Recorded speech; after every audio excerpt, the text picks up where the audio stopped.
So Lights, how are you? I'm good. Thanks for having me. Thank you for being with us. I've been wanting to get an interview with you for quite a while. Well, I'm glad we finally made it work. I'm very happy On a about very that. momentous occasion, here we are. This is the last day of our UK tour. Yeah? In London. It's the biggest show we've ever done to date here. So. Sorry to keep promoting Siberia. How's the tour going? Amazing. Yeah? It's flown by. It's a short one. It was a couple weeks. Yeah. But and we haven't been back in a year and a half. So I wasn't sure what to expect. I know it's a place you have to keep coming back to. I mean, there's so much music that flows through the UK. But, you know, lo and behold, before we even set foot on the soil, most of the shows are sold out, half the shows sold out. So it's nice to see that things are happening. I see that people are really digging Siberia, and the show's been great. Siberia is so much fun to play live, so I mean, I really enjoyed every night. I think that it comes across in the crowd too. I think I've applied what I learned from the past couple of years of touring about live music to Siberia, and that's why it's going over so well for the shows. So the last time you were here, what? That was a year and a half ago. It would have been for Reading Leeds 2010. Wow. Yeah. So why the long space in between? Well, making a record takes time on its own, and also following that Reading and Leeds, we did do touring in North America. We started making the record. The record took longer than hoped for to get out.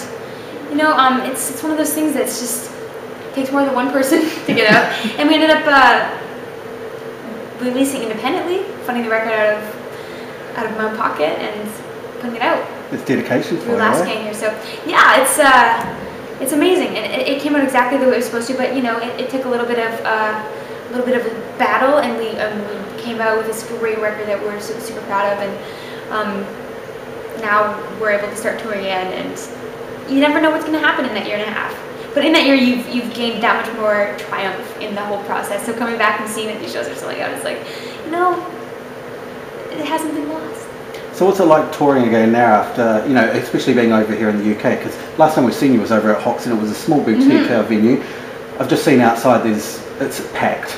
That's awesome. So how does that feel to know that you've progressed so far? That's awesome. I mean, I can't be anything other than happy. It's really exciting. Yeah. Especially because we haven't been here in a while, and seeing that people are still supporting and excited to come see the show, and maybe they haven't come before. Obviously they haven't, because there's more people than I've ever played to before. So it's obviously something has been brewing since we've been away, and it just excites me to come back again. So can you talk us through the album?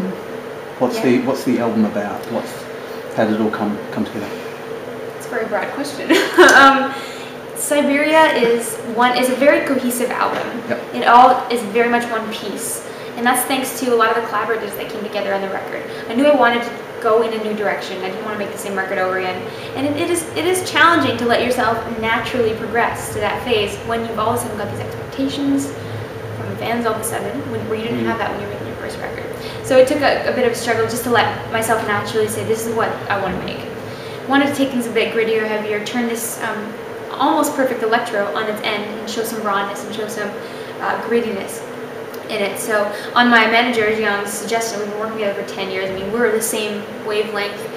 He suggested, why not try working with Holy Fuck, who I ended up ironically meeting at Reading and Leeds. They're based in Toronto though. So we were both playing on the dance stage. Yeah, and there's this great electro rock outfit that's super loud, super glitchy and amazing.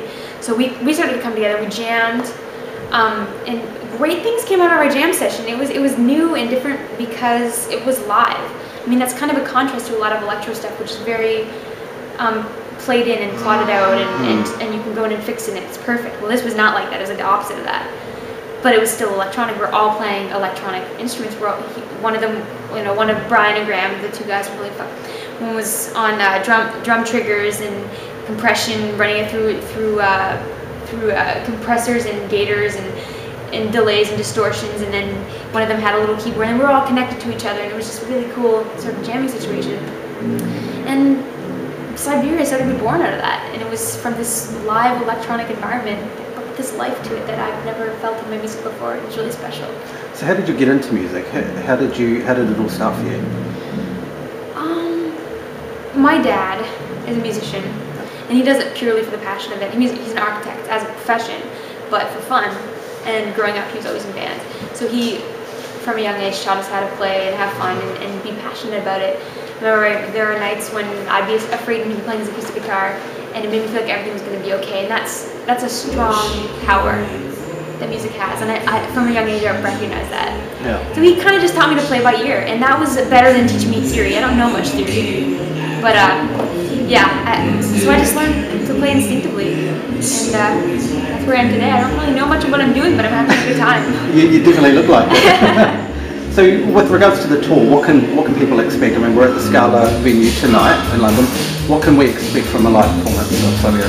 It's a big show. It's a big rock show. It's what it is. It's become this electro rock show, and it's appealing to a lot of senses. We have a great band dynamic. I've really taken pride in keeping the same band together for years, which is very different for a lot of solo artists. You know, and my guys have taken the parts on the album and made them their own. And you're coming to see a great band, and we just have a lot of fun. It's really high energy. Just keep it going. Lots of sing-alongs and cool lighting. So, I mean, you've become pretty renowned for writing some incredible music. I mean, such heavy music, thank brilliant. you. Have you ever been approached by anyone to write for them? Would you ever look to write for others? Or? Well, I was originally signed as a songwriter when I was young, and I wrote for like a TV show back in the day. My issue is I always keep my best stuff for myself, so it would be hard to write for other people something really honest, because if it's honest, it's about myself. And that's quite personal too. It is very personal for me. Yeah. You know, with the TV show, it was cool because they showed us where the season was going. You put your head in the you have to act, kind of, and act like you're this person, and then you write from that place. So it wasn't about me. The songs I wrote, I don't identify with, but I was acting as that person, and that's where it was able to come out. So it's just really dynamic for me. Music is very honest, and that's not to rule out that I'm not going to write for people in the future. You know, I've been asked, and no problem will, but it's definitely for now, it's finicky. It's finicky, you know. Yeah. Yeah. So your music videos are quite arty, and you're quite a comic book fan as well, aren't Yes. you? Yes. Do you have much input in regards to like your music videos and your artwork? And Oh yeah, I mean, music videos and the aesthetic and the features and the vibe, everything is cohesive. It's all one. It's part and the same. Yeah. Like all the videos that were on the record, the listening, were very much of that vibe. They're all kind of intergalactic-y, spacey, colorful. With this record, everything's a bit darker, a bit more raw, and each record has its own personality. With this one, I mean, I've been driven to do that a lot with videos. Like the first video from this record was Toes, and it was just totally in contrast to the last record. Shot like guerrilla style around Toronto, you know, in subway stations, waiting for people to go by. It was very much real and raw, which is what the record stood for.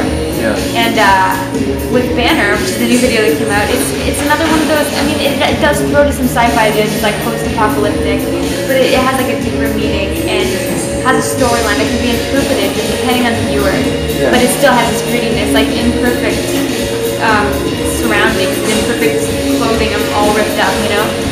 It's fun to really get into the vibe of the record and just go for it. Do you have a favourite song? Do you have a personal favourite song that you always like to get up on stage and do?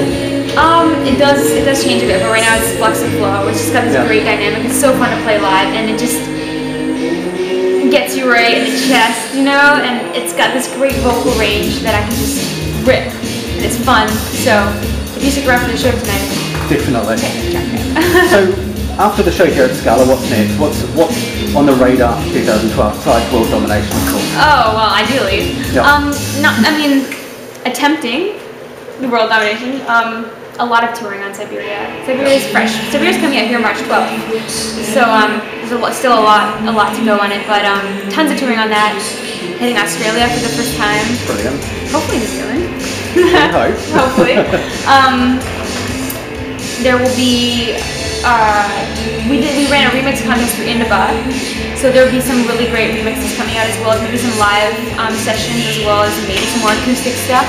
So some minor releases, a lot of touring, and a lot of hard work. yeah, a lot of hard work.